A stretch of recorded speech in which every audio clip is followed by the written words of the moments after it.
Alrighty, y'all. Today we're taking a look at all the questions for Recitation 25. And this might be one of the last videos of the year, so congratulations, we made it. Of the year, of the semester. Alright, so for part A, for question 1, part A, we're trying to find the induced EMF in the rod, right? So for this one, we're going to be looking at our equation, right? Our EMF is our d flux dt, right, which was given to be, right, our magnetic field times the length of our rod that's moving times the velocity that it's moving at, right? So we're given that our L equals, the rod in the figure is 0.2 meters, right? Keep it in base units.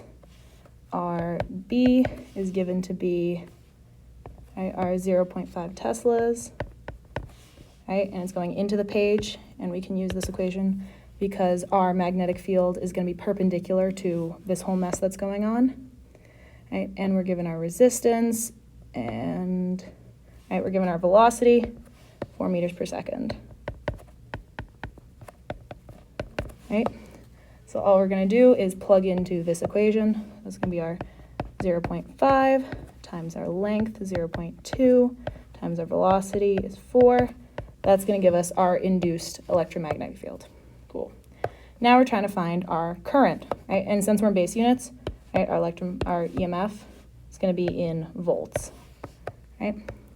Part B, we're trying to find the induced current, right? So our current is just, right, if we go back to our old friend, V equals IR, we just found our induced our induced EMF, electromagnetic field. We are, which is our voltage. We're given our resistance, 0.07 ohms. From that, we can find our current, right? So our current is going to be V over R, which is going to be whatever we get for our EMF, divided by 0.07. Right, and that's going to give us our answer in amps because base units, always base units, right? So question 2, right? Same exact kind of setup, right?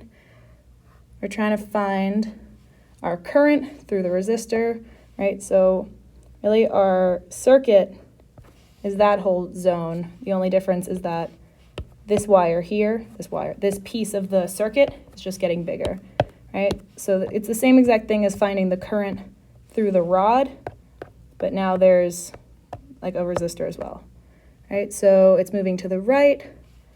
Our velocity, 3 meters per second, always base units. B, 0.75 Teslas. And our, right, so since it says it's zero resistance rails as well, we know that we're not losing any of like our energy doing this. It's all, whatever. We're not losing anything. 4 centimeters is our L. 4 centimeters, which is going to equal 0.04 meters, right?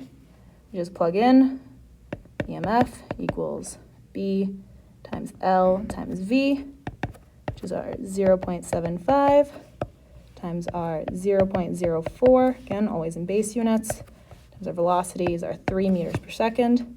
That gives us our EMF in volts. And then same thing as we did before. I always start with V equals I, V equals IR, so I is just V over R. Usually I start everything V equals IR because that's the one I remember, and then I just reconfigure it from there. But right, our voltage, EMF, ooh, that's a lovely looking EMF. There you go. Times our resistance, or divided by our resistance, 5 ohms.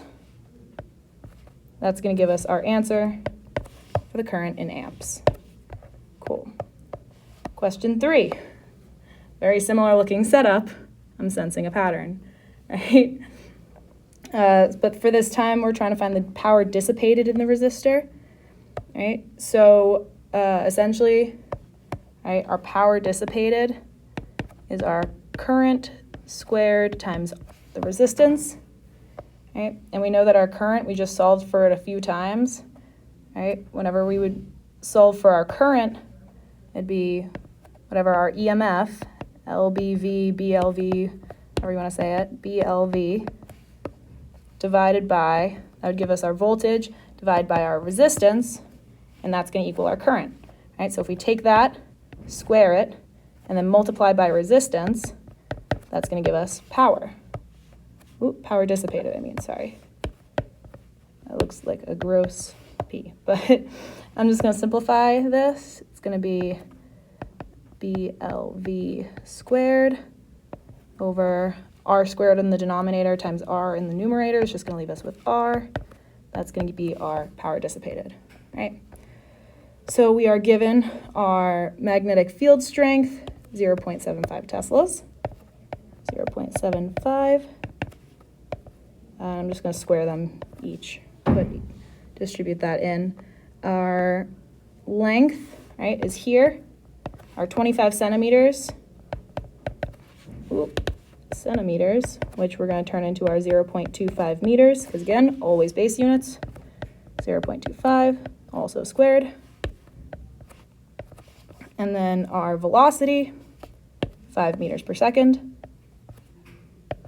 And we don't care that it's moving in the opposite direction just because we're only looking at the magnitude, right? Because if we're looking at the magnitude of the EMF, it just means the current is going to be going in the other direction, right? So like when it's going inwards, the current's going to be going in a direction.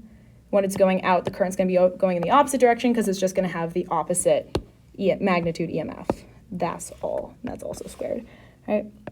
And it also doesn't matter specifically, right, because everything's squared anyways. So even if you flipped your velocity the other direction, I made this the -5, it doesn't matter because it's squared. Cool, lovely. And our resistance is given to be 0.25 ohms. Right? So if we evaluate all this out, that's what's going to give us our power dissipated.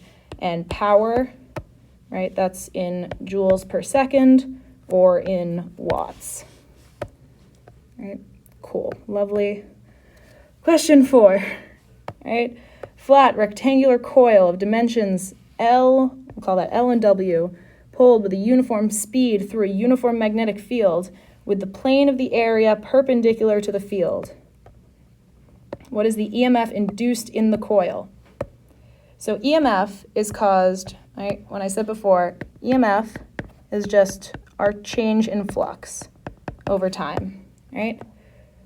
If we have a constant area, right, so it's just dimensions L and W, so that's going to be our area of a rectangular coil. Our area isn't changing, and our magnitude of the magnetic field isn't changing, right, because it's a uniform magnetic field. Right, so our magnitude of the magnetic field isn't changing, and the amount of the magnetic field that's going through isn't changing, right? Like if we had like half of it in the magnetic field, and we were moving the kind of the loop of the wire like in this way, so more of the magnetic field would be going through the loop. That's not happening because we just have our magnetic field through the whole thing. Nothing about the magnetic field going through this loop is changing, right? So the EMF induced, right, is our change in the flux. If our flux isn't changing, then our dflux dt is 0, which means our EMF is also going to be 0 volts. All right, well, I hope you found all of these little bits of the video helpful. Let me know if you have any more questions about any of these problems or any other problems that we've done the entire semester, any other topics, getting ready for that final quizam. Hope you found it helpful. Let me know if you have any more questions about this or anything else that you might want me to explain, and I will do my best to try to explain it because I guess Sydney explains stuff.